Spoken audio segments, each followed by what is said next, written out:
Sri Sai Satcharitra Chapter 16 and 17. These two chapters relate the story of a rich gentleman who wanted Brahma Gnana quickly from Sai Baba. Preliminary. The last chapter described how Mr. Cholkar's O of small offering was completed and accepted. In that story, Sai Baba showed that he would accept with appreciation any small thing offered with love and devotion. But if the same thing was offered with pride and haughtiness, he would reject it. Being himself full of Sat Chit Anand, that is, existence, knowledge, and bliss, he did not care much for more outward formalities. But if an offering was made in meek and humble spirit, the same was welcome and he accepted it with pleasure and avidity. In fact, there is no person more liberal and benevolent than a Sadguru like Sai Baba.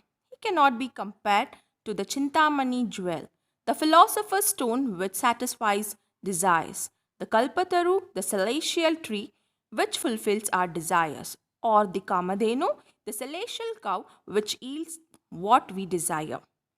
For they give us only what we desire, but the Sadguru gives us the most precious thing, that is inconceivable and inscriptable, the reality.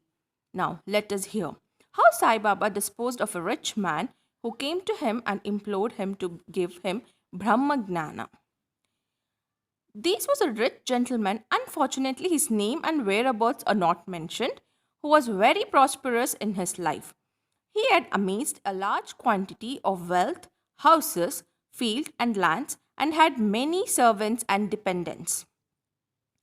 When Baba's fame reached his ears, he said to a friend of his that he was not in want of anything, and so he would go to Shirdi and ask Baba to give him Brahma Gnana, which, if he got, would certainly make him more happy.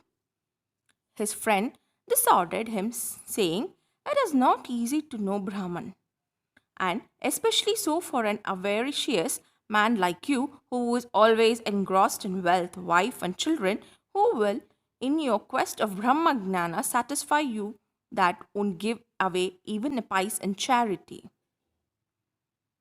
Not minding his friend's advice, the fellow engaged a return journey tanga and came to Shirdi. He went to the masjid, saw Sai Baba, fell at his feet and said, "Baba, hearing that you show the Brahman to all who come over here without any delay. I have come here all the way from my distant place. I am much fatigued by the journey, and if I get the Brahman from you, my troubles will be well paid and rewarded." Baba then replied, "Oh, my dear friend, do not be anxious. I shall immediately show you the Brahman. All my dealings are in cash and never on credit.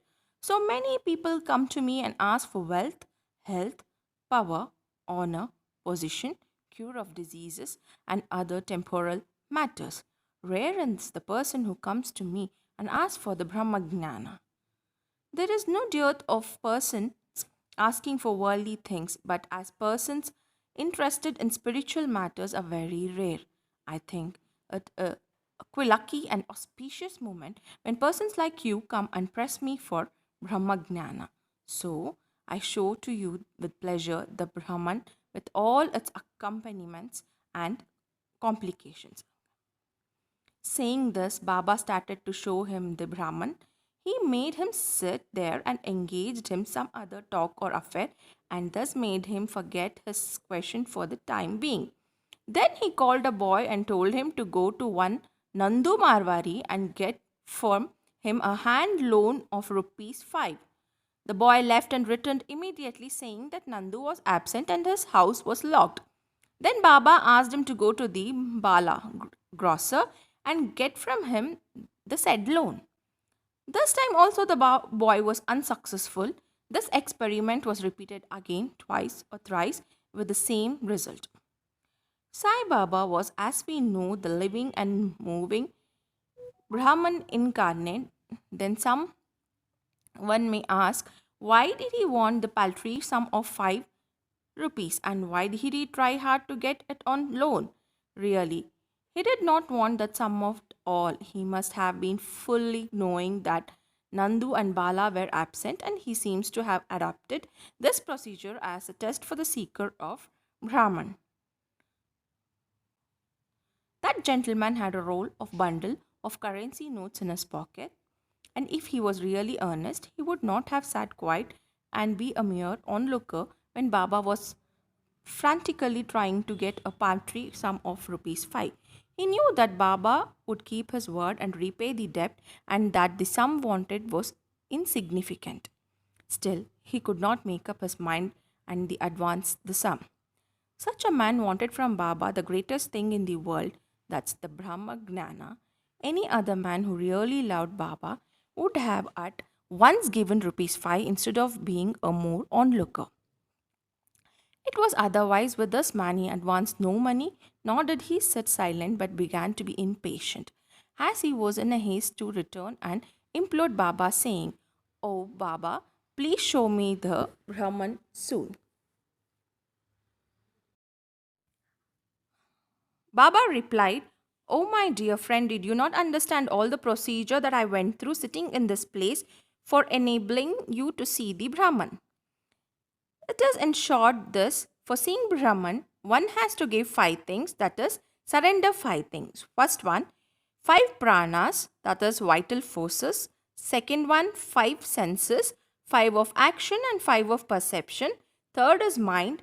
Fourth one is intellect, and fifth one is the ego. This path of Brahmagnana of self realization is as hard as to tread on the edge of a razor. Sai Baba then gave rather a long discourse on the subject, the purport of which is given below. Qualifications of Brahmagnana or self realization. All persons do not see or realize the Brahman in their lifetime. Certain qualifications are absolutely necessary. First one, mumuksha or intense desire to get free. He who thinks that he is bound and that he should get free from bondage and works earnestly and resolutely to that end, and who does not care for any other links, is qualified for the spiritual life. Second one, virakti or a feeling of disgust with the things of this world and the next, unless a man feels disgusted with the things, emoluments, and honors which his action would bring in this world and the next, he has no right to enter into the spiritual realm. Third one, antarmukhata, introversion. Our senses have been created by God with a tendency to move outward, and so man always looks outside himself and not inside. He who wants self realization and immortal life must turn his gaze inwards and look to his inner self. Fourth one, catharsis from purging away of sins. Unless a man has turned away from wickedness and stopped from doing wrong and has entirely composed himself, and unless his mind is at rest, he cannot gain self realization even by means of knowledge. Fifth one, right conduct. Unless a man leads a life of truth, penance, and insight, a life of celibacy, he cannot get God's realization. Sixth one, preferring shreyas, the good, to preyas, the pleasant. These are two sorts of things, that is, the God and the pleasant. The former deals with the spiritual affairs, and the latter with the mundane matters. Both is approach man for acceptance. He has to think and choose one of them. The wise man prefers the good to the pleasant, but the unwise, through greed and attachment, chooses the pleasant. Seventh one, control of the mind and the senses. The body is the chariot and self is this master. Intellect is the charioteer and the mind is the reins. The senses are the horses and sense objects were paths. He who has no understanding and whose mind is unrestrained, his senses unmanageable like the vicious horses of a charioteer, does not reach his destination, but goes through the round of births and deaths. But he who has understanding and whose mind is restrained, his senses being under control like the good horse of a charioteer, reaches that place, that is, the said state of self realization. When he is not born again, the man who has understanding as his charioteer that is the guide, is able to rein his mind. Peach is the end of the journey, which is the supreme abode of all pervading Vishnu, the Lord. Eighth one, purification of the mind. Unless a man discharges satisfactorily and disinterestedly the duties of his station in life, his mind will not be purified, and unless his mind is purified, he cannot get self realization. It is only in the purified mind that viveka, which is called the discrimination between the unreal and the real, and vairagya, a non attachment to the unreal, crop up and lead on the self realization. Unless egoism is dropped, avarice got rid of, and the mind made desireless, that is, the mind becomes pure, self realization is not possible. The idea that I am the body is a great delusion, and attachment to the idea is the cause of bondage. Live off this idea and attachment, therefore, if you want to get the self realization. Ninth one, the necessity of a guru. The knowledge of the self is too subtle and mystic that no one could, by his own individual effort, ever hope to attain it. So, the help of another person, that's a teacher who has himself got self realization, is absolutely necessary. What others cannot give with great labor and pains can be easily gained with the help of such a teacher, for he has walked on the path himself and can easily take the disciple step by step on the ladder of the spiritual progress. Tenth one, that's the last one. The Lord's grace is the most essential thing. When the Lord is pleased with anybody, he gives him viveka and vairagya and takes him safe beyond the ocean of mundane existence. The self cannot be gained by the study of Vedas, nor by intellectual, nor by much leaning. He whom the self chooses, by him it is gained. To him the self reveals its nature, says the Katha Upanishad. After the discussion was over, Baba turned to the gentleman and said, "Well, sir, there is in your pocket the Brahma or Mammon is the form of 50 times 5, that is rupees 250 rupees. Please take that out." The gentleman took out from his pocket the bundle of currency notes, and to his great surprise found on counting them that there were 25 notes of 10 rupees each. Seeing the omniscience of Baba, he has moved and fell at Baba's feet and craved for his blessings. Then Baba said to him, "Roll up your bundle of Brahma, that is the currency notes. Unless you get rid of completely of your avarice of greed, you will not get the real Brahma." How can be whose mind is engrossed in wealth, progeny, and prosperity, except to know the Brahma without moving away his attachment for the same? The illusion of attachment or the love for money in the deep eddy is the whirlpool of pain, full of crocodiles in the form of conceit and jealousy. He who is desireless can alone cross this whirlpool. Greed and Brahma are as poles asunder.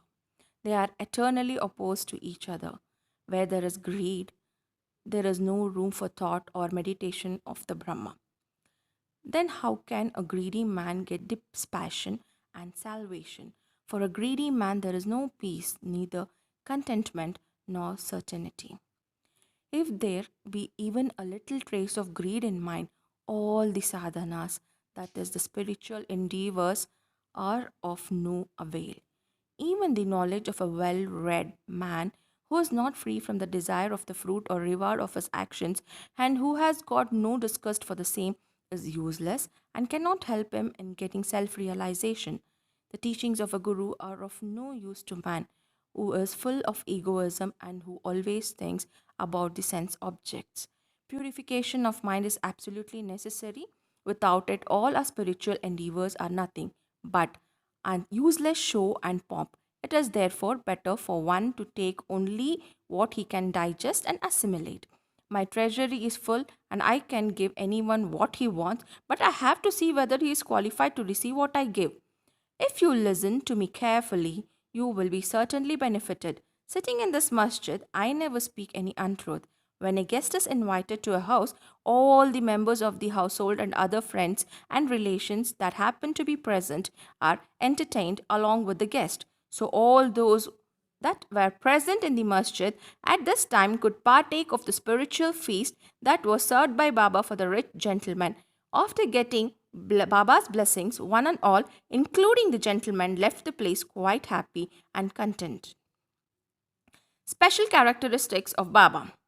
There are many saints who, leaving their houses, stay in forests, caves, or hermitages and remaining in solitude, try to get liberation or salvation for themselves. They do not care for the people and are always self absorbed. Sai Baba was not of such a type.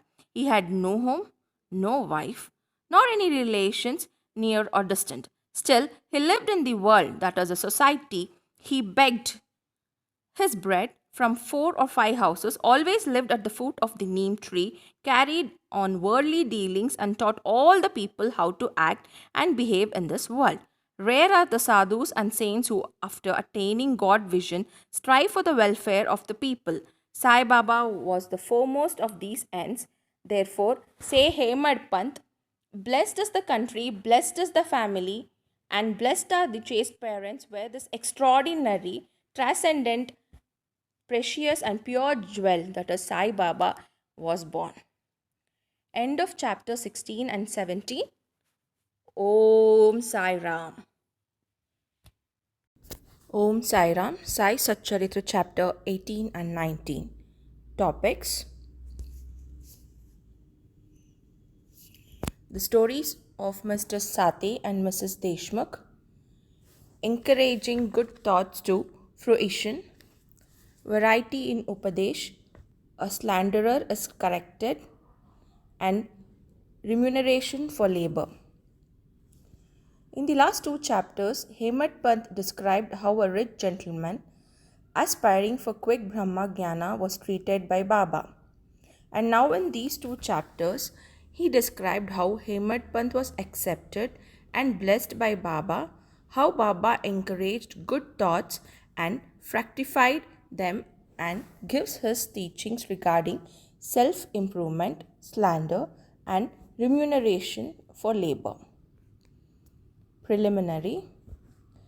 It is a well known fact that the Sadguru looks first at the qualification of his disciples and then gives him suitable instructions, without unsettling their minds in the least. And he leads them on towards the goal of self realization. In this respect, some say that what the Sadguru teaches or instructs should not be divulged to others. They believe that these instructions become useless if they are published. This view is not correct. The Sadguru is like a monsoon cloud.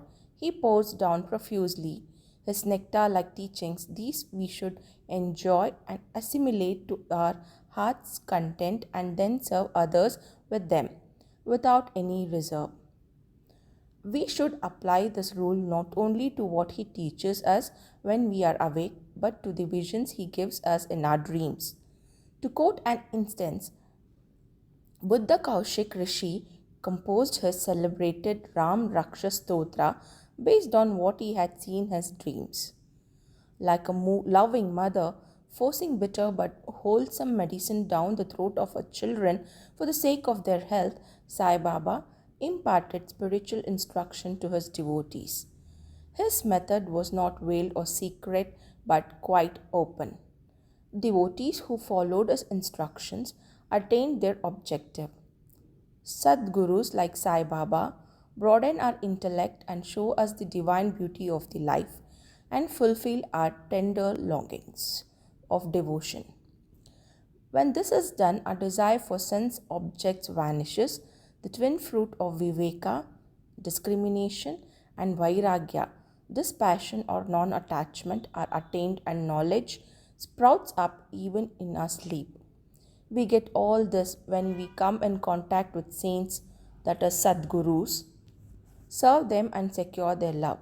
The Lord who fulfills the desire of his devotees come to our aid, gets rid of our troubles and sufferings and makes us happy. This progress or development is entirely due to the help of the Sadguru, who is regarded as the Lord himself. Therefore, we should always be eager to meet the Sadguru, hear his stories, fall at his feet and serve him. Now we come to our main story. How Hemad Pant was accepted and blessed. Mr. Sate's story. There was a gentleman named Mr. Sate who had attained some publicity many years ago during the Crawford regime. Lord Rea, the governor of Bombay at the time, quashed Mr. Sate's popularity, and Mr. Sate suffered severe losses in his trade. Other adverse circumstances also gave him a lot of trouble and made him sad and dejected. Restless, he thought of leaving home and going to a distant place. Man does not generally think of God, but when difficulties and calamities overtake him, he turns to God and prays for relief. If his evil actions have come to an end, God arranges his meeting with a saint who gives improper directions regarding his welfare. Mr. Sate had a similar experience. His friends advised him to go to Shirdi, where so many people were flocking to receive Sai Baba's darshan, which helped them attain peace of mind and the satisfaction of their wants.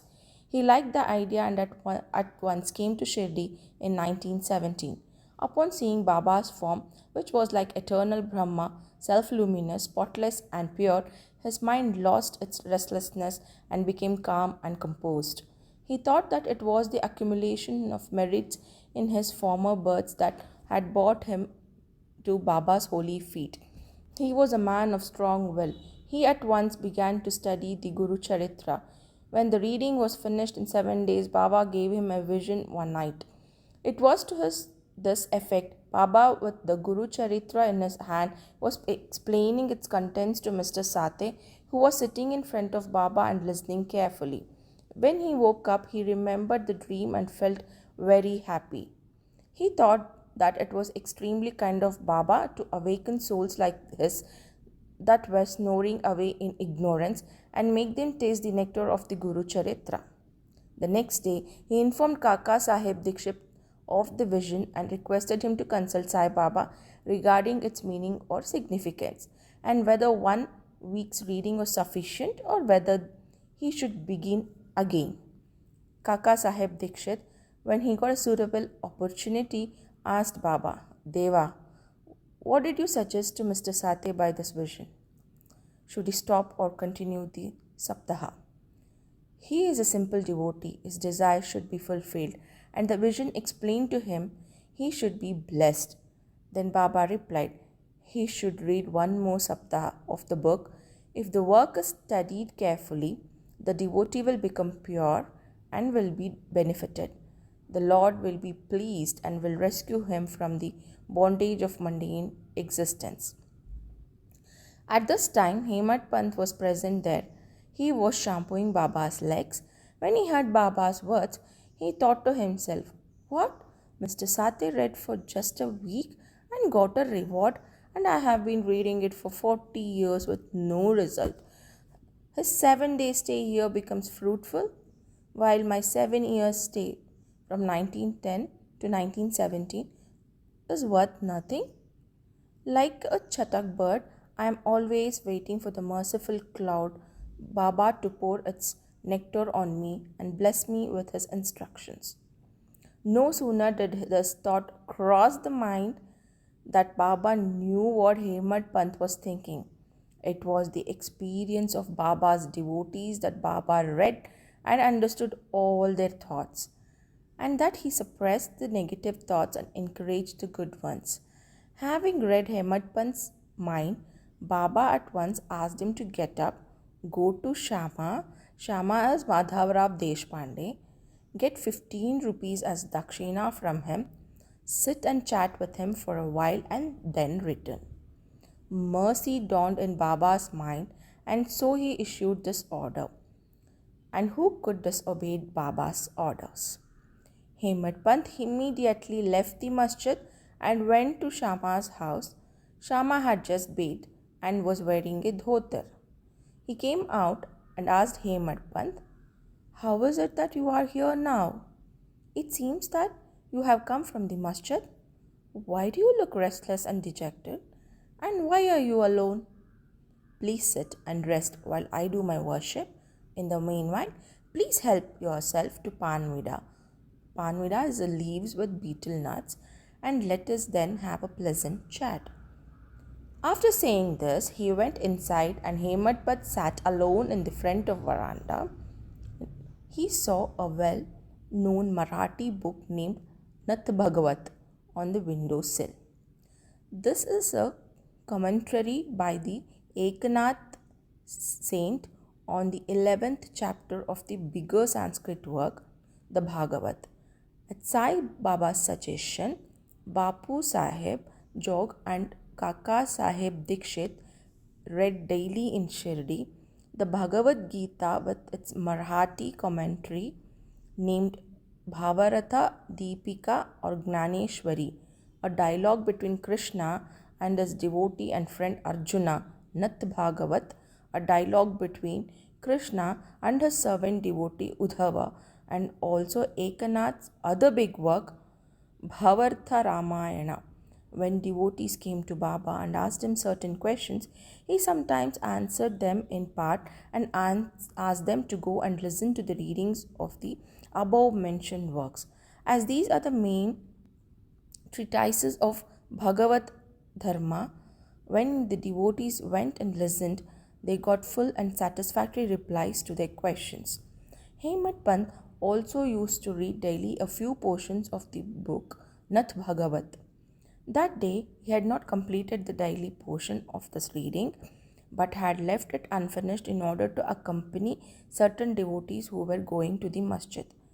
When he took the book from Shama's window sill and casually opened it, he found to his surprise that the unfinished portion turned up. He thought that Baba had sent him very kindly to Shama's house to enable him to complete his daily reading. So he went through the unfinished portion and completed it. As soon as this was over, Shama, after performing his worship, came out and the following conversation took place between them. Hey Matpant, I have come with a message from Baba. He has asked me to return with 15 rupees as dakshina from you and also to sit with you for a while, have a pleasant chat, and then return to the masjid with you. Shama was surprised. I have no money to give. Please take my 15 namaskaras in lieu of dakshina. Hemadpant. All right, your namaskaras are accepted. Now let us chat for a while. Tell me some stories and leelas of Baba which will destroy our sins. Shama. Then sit here for a while. Wonderful is the leela of the God, that is, leela of Baba. You know it already. I am a village rustic, while you are an enlightened citizen. You have seen some leelas since you came here. How could I describe them to you? Well, eat the pan while I go in and get dressed. In a few minutes, Shama came out and began to talk to Hemad Pant. He said, the leela of this god, Baba, is unscrutable.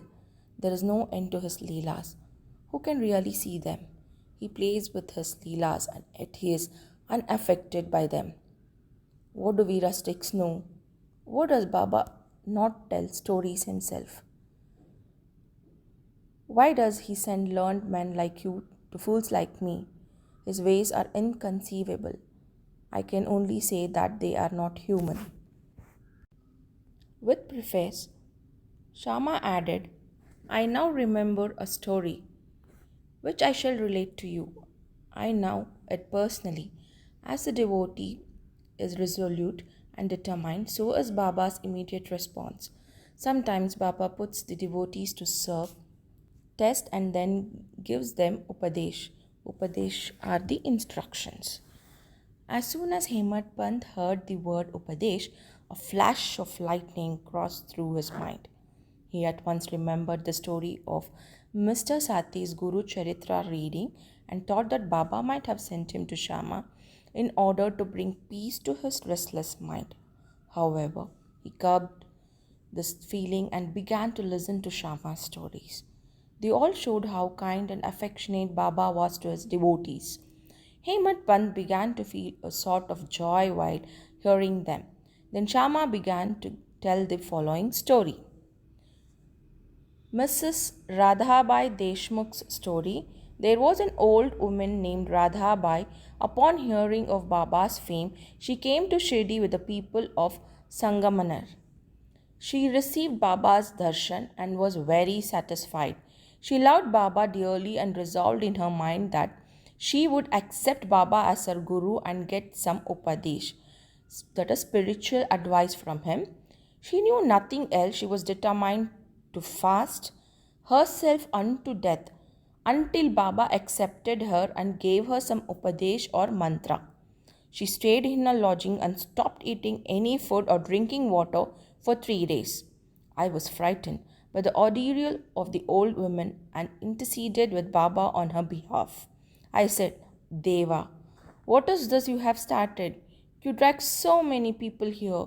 You know that old lady, she is very obstinate and depends on you entirely.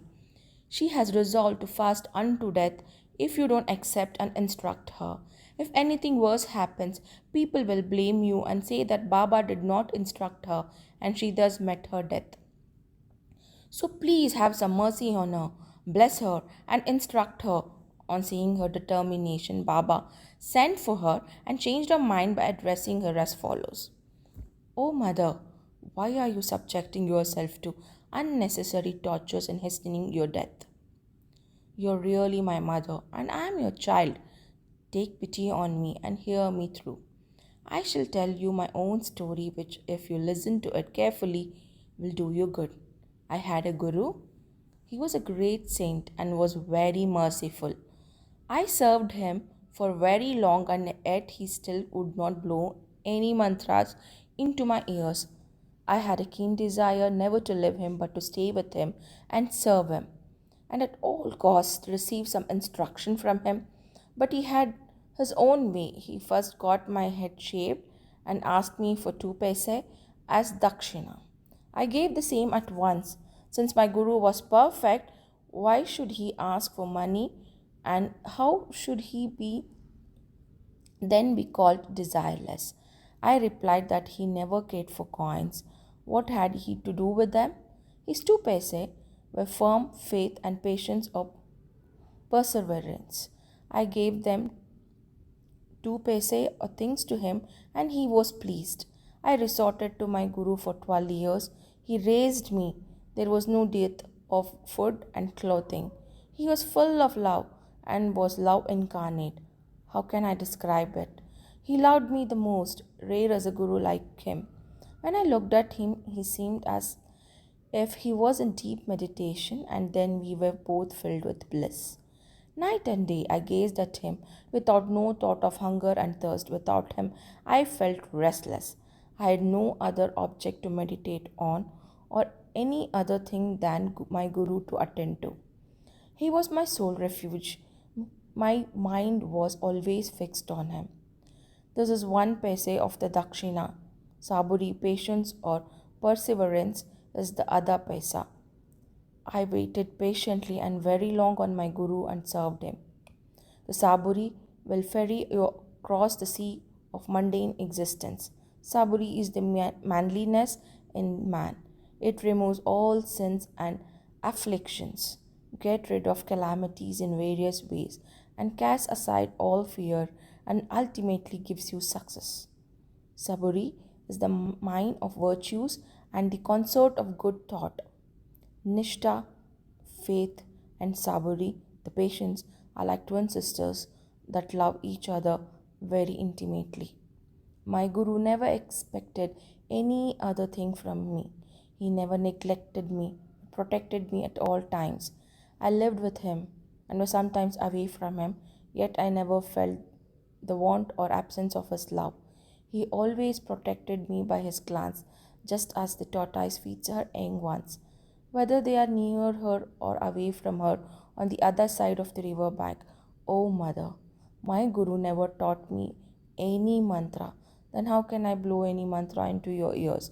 Just remember that the guru's tortoise like loving glance gives you happiness.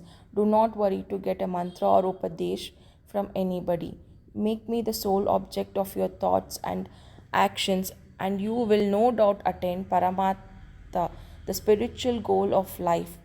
look at me wholeheartedly, and in turn, look at you similarly. Sitting in the masjid, I speak the truth and nothing but the truth. No sadhanas or proficiency in the six shastras are necessary. Have faith and confidence in your Guru. Believe fully that the Guru is the sole actor or doer. Blessed is he who knows the greatness of his Guru and thinks him to be Hari, Hara, and Brahma. Instructed in this way, the old lady was convinced. She bowed to Baba and gave up her fast. Hearing the story carefully and attentively and noting its significance and appropriateness, Hemad Pant was moved from top to toe. He was overflowing with joy. His throat was choked and he was unable to say a single word. Shama, on seeing him in this condition, asked him, "What is the matter with you? Why are you silent? How many Leelas of Babas do you want me to describe?" Just at that time, the bell in the masjid began to ring, announcing that the noon worship and arti ceremony had begun.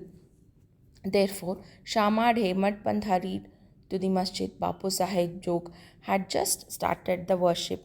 Women were standing inside the masjid, men were standing below in the open courtyard, and they were all singing the arti loudly in chorus to the accompaniment of drums. Shama walked up, pulling Hemad Pant with him. He sat to the right and Hemad Pant in front of Baba. On seeing them, Baba asked Hemad Pant to give the dakshina brought from Shama. He replied that Shama gave namaskaras in lieu of rupees and that he was there in person.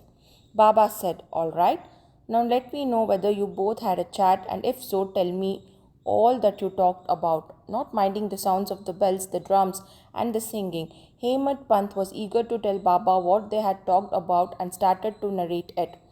Baba also appeared anxious to hear about it, and so he leaned forward to listen. Hemad Pant said everything that they talked about was very pleasant, and the story of the old lady was specially wonderful. He said that on hearing it, he thought that Baba's Leelas were inexplicable and that under the guise of the story, he had in fact received a blessing. Baba then said, "Wonderful is that story. How were you blessed? I would like to know everything in detail from you, so tell me all about it." Then Hemad Pant related in full the story which had heard a little while before and which had made a lasting impression on his mind. Hearing this, Baba was very pleased and asked him, "Did the story strike you? And did you catch its significance?" He replied, "Yes, Baba. The restlessness of my mind was vanished and I have got true peace and rest and come to know the true path." Then Baba spoke as follows: "My method is quite unique. Remember well this one story and it will be very useful. To get the knowledge realization of the self, dhyana meditation is necessary. If you practice it continuously, the vrittis, thoughts will be pacified. Then, being quite desireless, you should meditate on the Lord who is in all creatures. And when the mind is concentrated, that goal will be achieved. Meditate always on my formless nature, which is knowledge, incarnate, consciousness, and bliss. If you cannot do this, meditate on my form from top to toe, as you see here. As you go on doing this, your vrittis will concentrate on one point, and the distinction between the dhyata meditator, dhyana, act of meditation, and dhyaya, the object meditated upon, will be lost, and the meditator will be one with the consciousness and will be merged in the Brahman. The mother tortoise is on one bank of the river and her young ones are on the other side. She gives neither milk nor warmth to them. Her mere glance gives them nutrition. The young ones do nothing but remember, meditate upon their mother. The tortoise glance is to the young ones a downpour of nectar, their only source of happiness. Similarly is the relationship between Guru and his disciples. As Baba finished saying these last words, the chorus of the Aarti stopped and everyone shouted out loudly in one voice, "Victory to our Sadguru Sai Maharaj, whose existence, knowledge, and bliss." Dear readers, let us imagine that we are at this time standing among the crowd in the masjid and let us join them in the Jai Jaikar. After the Aarti ceremony was over, Prasad was distributed. Bapu Sahib joke advanced as usual, and after bowing to Baba, gave into his hand a handful of sugar candy. Baba gave his entire quantity to Hemant Pant and said to him, "If you take this story to heart and remember it well, your state will be as sweet as sugar candy. All your desires will be fulfilled and you will be happy." Hemant Pant bowed before Baba and implored, "Do favor me like this, bless and protect me always." Baba replied, "Hear the story, meditate on it, and assimilate its spirit. Then you will always remember and meditate on the Lord, who will manifest himself to you." Dear readers, Hemant Pant got the prasad of sugar candy then, and we now get the prasad of the sugar candy. Let us drink it to our heart's content, meditate on it, assimilate it, and be strong and happy by Baba's grace. Towards the end of the 19th chapter, Hemant Pant was dealt with some other matters which are given below. Baba's advice regarding our behavior. The following words that Baba said are general and invaluable. If they are remembered and acted upon, they will always do you good. Unless there is some relationship or connection, nobody goes anywhere. If any men or creatures come to you, do not discourteously drive them away, but receive them well and treat them with due respect. God will certainly be pleased if you give water to the thirsty, bread to the hungry, clothes to the naked, and give strangers a place to rest. If anybody wants any money from you and you are not inclined to give, do not give, but do not bark at them like a dog. Let anybody speak hundreds of things against you. Do not resent by giving them any bitter reply. If you always tolerate such things, you will certainly be happy.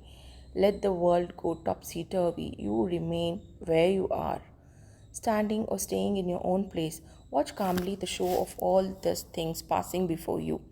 Demolish the wall of difference that separates you from me, and then the road for your meeting with a clear and open. The sense of differentiation as I and thou is the barrier that keeps the disciple away from the Guru. And unless that is destroyed, the state of union or atonement is not possible. God is the sole proprietor, nobody else is a protector. His method of work is extraordinary, invaluable, and inscrutable. His will be done, and He will show us the way and satisfy your desires.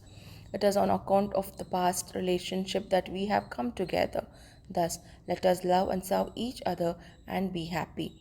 He who attains the supreme goal of life is immortal and happy, while all others merely exist.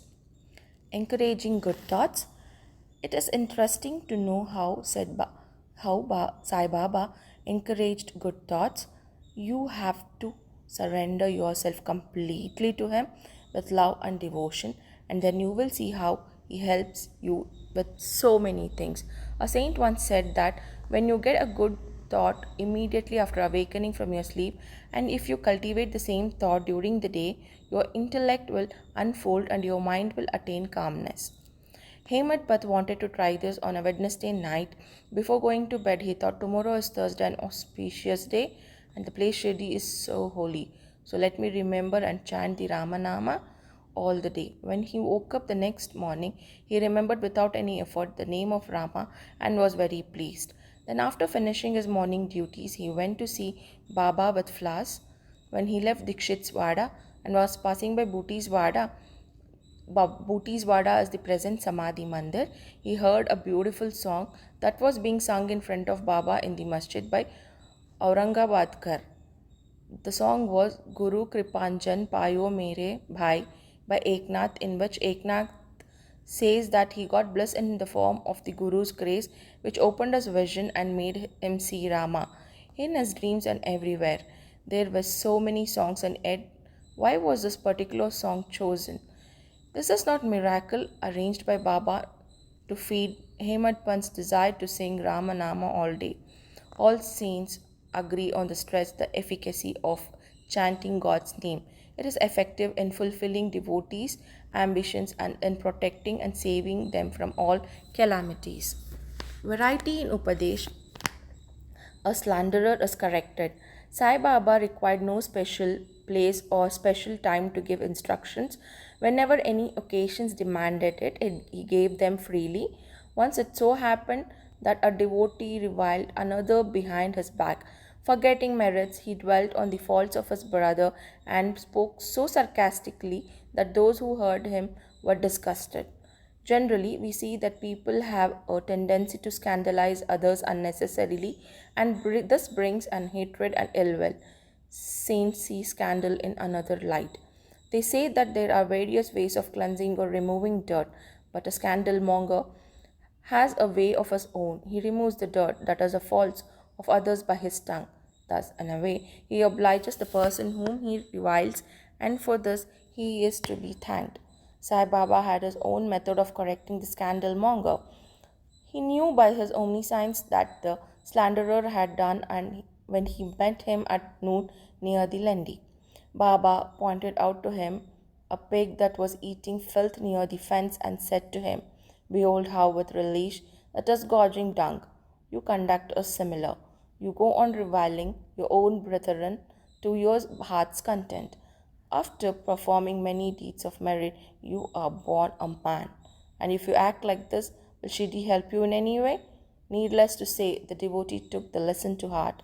In this way, Baba gave the instructions whenever necessary.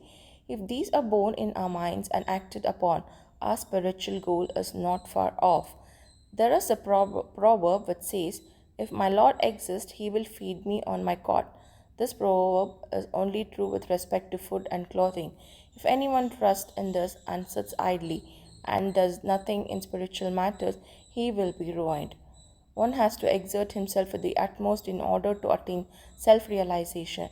The more he endeavors, the better for him. Baba said that he was omnipresent and was not limited to resolve the misunderstandings of those who thought that Baba was only his body. He incarnated himself in this form.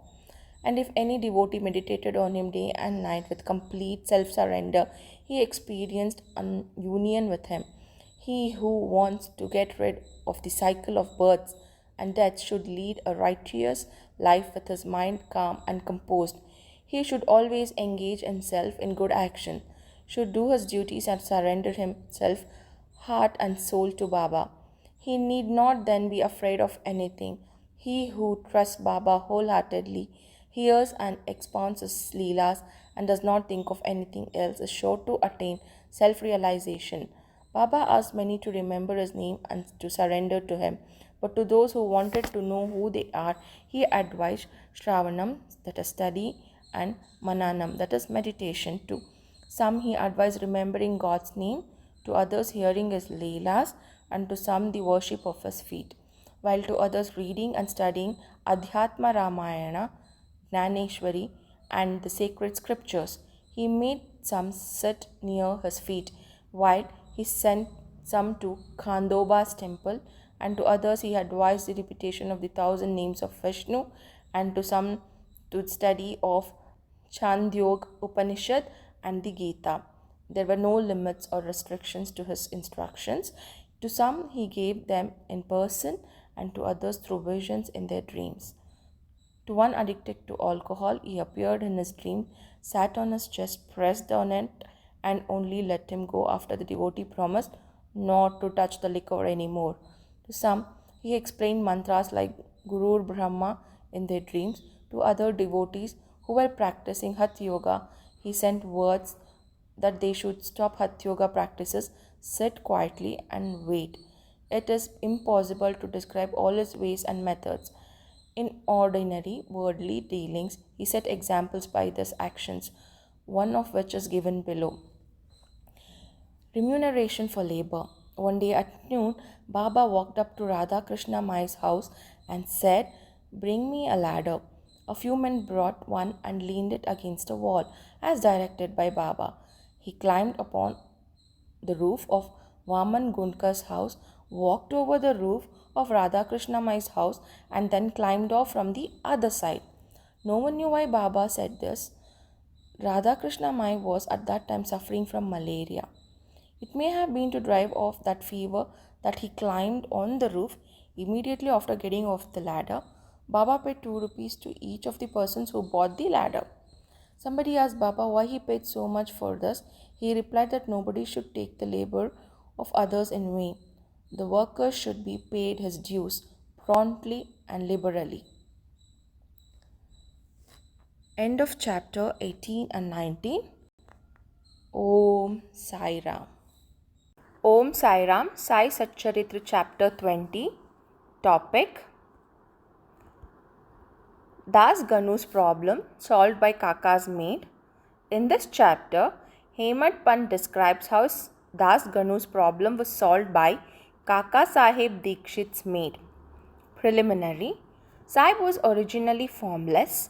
He assumed a form for the sake of his devotees with the help of the actress Maya.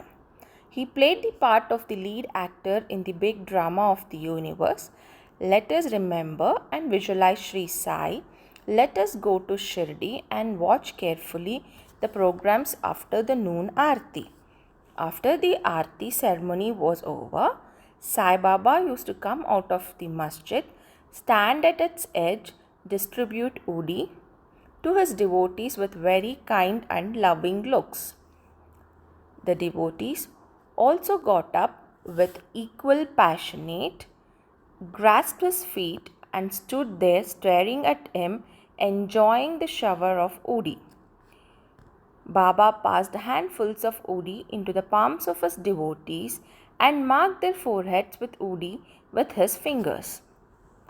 The love he bore for them was boundless. Then he addressed each of the devotees individually as follows: O Bau, go have your lunch. Anna, go to your lodgings. Bapu, enjoy your dishes. In this way he accosted each and every devotee and sent them home. Even now, one can enjoy these sights. If one brings into play their imagination, they can visualize and enjoy them. Now, bringing Sai before our mental vision, let us meditate on him, from his feet up to his face, and prostrate before him humbly and lovingly. Let us now respectfully revert to the story of this chapter. The Ishavasya Upanishad. Das Ganu once started to write a Marathi commentary on the Ishavasya Upanishad. Let us first give the readers a brief summary of this Upanishad before proceeding further. It is called a Mantropanishad as it is embodied in the mantras of the Vedic Samhita. It constitutes the last chapter of the Vajasani Samhita, that is Yajurveda, and it is therefore called the Vajasani Samhitopanishad. Since it is embodied in Vedic Samhitas, it is regarded as superior to all the Upanishads which occur in the Brahmanas and Aranyakas, explanatory treatises on mantra and rituals. Other Upanishads are considered to be the commentaries on the truths mentioned briefly in the Ishavyasa Upanishad. For instance, the biggest of the Upanishads, the Brihadaranyaka Upanishad, is considered by Pandit Satvalekar to be a running commentary on the Ishavyasa Upanishad. Professor R.D. Ranade says, the Ishopanishad is quite a small Upanishad and yet it contains many hints which shows an extraordinarily piercing insight. Within the short compass of 18 verses, it gives a valuable mystical description of the Atman, a description of the ideal sage who stands unruffled in the midst of temptation and sorrow, and the adumbration of the doctrine of karmas, yoga as later formulated. And finally, a reconciliation of the claims of knowledge and work. The most valuable ideas that lie at the root of the Upanishad are that of a logical synthesis between the two opposites of knowledge and work, which are both required according to the Upanishad. Page 24 of the Constructive Survey of the Upanishad Philosophy. In other place, he says that the poetry of the Ishopanishad is a co-mixture of moral, mystical and metaphysical. From the brief description given below, anyone can see how difficult it is to translate this Upanishad from Sanskrit into a vernacular language and summarize its exact meanings. Das Ganu translated into Marathi verse by verse, but as he did not comprehend the gist or essence of the Upanishad, he was not satisfied with his performance. He therefore consulted some learned men regarding his doubts and difficulties and discussed it with them at great length. They did not solve his doubts, and nor did they give him any rational and satisfactory explanation. So Dasganu was a little restless about this matter. The Sadguru is the only one competent and qualified to explain. As we have seen, the Upanishad is the quintessence of the Vedas. It is the science of self realization. It is the weapon which can rend asunder the bondage of life and death and set us free. Therefore, Dasganu thought that only he who has himself attained self realization could give him the true interpretation of this Upanishad. When nobody could satisfy Dasganu, he resolved to consult Sai Baba about this. When he got an opportunity to go to Shirdi, he saw Sai Baba prostrated before him and mentioned his difficulties about the Ishavasya Upanishad and requested Baba to give him the correct solution. Sai Baba blessed him and said, "You need not be anxious, as there will be no difficulty in this matter. Kaka Sahib Dikshit maid will solve your doubts at Wild Pale in the Mumbai on your way home." The people who were there heard this and thought that Baba was probably joking and said, "How could an illiterate maid solve difficulties of this nature?" But Dasganu thought otherwise. He was sure that whatever Baba said must come true, as Baba's word was the decree of Brahma, the Almighty. Kaka's maid. Since Dasganu fully trusted Baba's words, he left Shirdi and came to Vile Parle, a suburb of Bombay, and stayed with Kaka Sahib Dikshit. The next day, when Dasganu was enjoying a nap, some say when he was engaged in worship, he heard a poor girl singing a beautiful song in a clear and melodious voice. The subject matter of the song was a crimson colored sari. How nice it was, how fine its embroidery was, how beautiful its ends and borders were, etc. He liked the song so much that he came out of his room and saw that it was being sung by a young girl, the sister of a servant of Kaka Sahib's. The girl was cleaning vessels and only had a torn rag on her person. On seeing her impoverished condition and her jovial temperament, Dasganu felt pity for her, and when Rao Bahadur M.V. Pradhan gave him a pair of dhotas the next day, he requested Mr. Pradhan to give the poor little girl a sari. Rao Bahadur bought a good sari and presented it to her. Like a starving person getting good dishes to eat, her joy knew no bounds. The next day she wore this new sari, and with great joy and merriment, danced and played with other girls. The following day, she kept the new sari in her box at home and came with the old and torn rags. But she looked just as merry as she did the previous day. On seeing this, Dasganu's pity was transformed into admiration. He thought that since the girl was poor, she had to wear a torn rag. But now she had a new sari, which she kept in reserve, and despite wearing the old rag, showed no trace of sorrow or dejection. Thus he realized that all her feelings of pain and pleasure depend upon the attitude of her mind. On thinking deeply about this incident, he realized that man ought to enjoy whatever God has bestowed on him, with a firm conviction that God bestows him on all sides, and that whatever is bestowed on him by God must be for his good. In this particular case, the impoverished condition of the poor girl, her torn rag, the new sari, the donor, and the acceptance were all pervaded by the Lord. Hence, Dasganu got a practical demonstration of the lessons of the Upanishad, the lesson of contentment with one's own lot in the belief that whatever happens is ordained by God and is ultimately good for us. Unique method of teaching.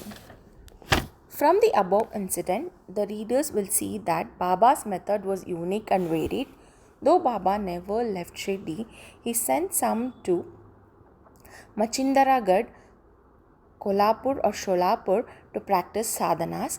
To some he appeared in his usual form, while to others he appeared when they were awake or dreaming and satisfied their desires.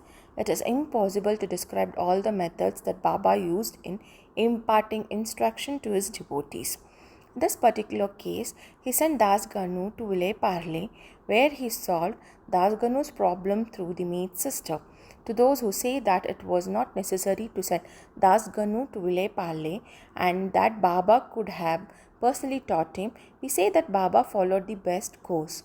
How else could Das Ganu have learned such a great lesson?